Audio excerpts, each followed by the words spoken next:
دوستو، اسلام میں حیا بہت قیمتی چیز ہے۔ یہ انسان کی پہچان ہے، اس کا وقار ہے اور اس کی عزت ہے۔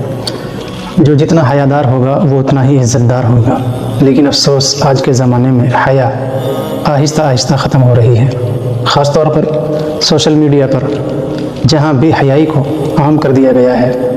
لوگ ایسی پوسٹیں لائک اور شیئر کرتے ہیں جن سے ایمان کمزور ہوتا ہے اور کبیرہ گناہ ہوتا ہے۔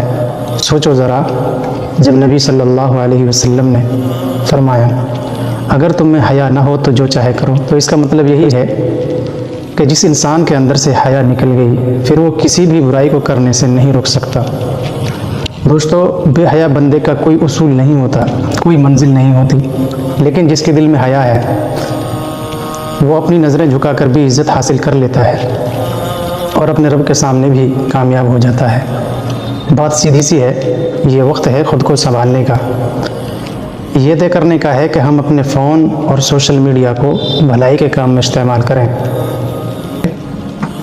اگر گناہ کے راستے پر چلیں گے تو یاد رکھو، آخرت کی برائی، اللہ کی ناراضگی آپ کے مقدر میں ہوگی۔ حیا کمزوری نہیں ہے، حیا ہی اصل طاقت ہے۔ یہی ہمیں وقار دیتی ہے، یہی ہمیں عزت دیتی ہے اور یہی ہمیں جنت کے قریب لے جاتی ہے۔ تو آؤ آج سے یہ عہد کریں کہ ہم حیا کو اپنی زندگی کا حصہ بنائیں گے۔ یاد رکھیے، آج کل ہمارے ہاتھ بے قابو ہو چکے ہیں، جدھر چاہتا ہے لائک کرتے ہیں اور جدھر چاہتا ہے، چاہے جیسی بھی چیز ہو، ہم اسے شیئر کرنے سے ڈرتے۔ خدا را اپنے اسلام کی اور اپنی حیا کی حفاظت کیجیے۔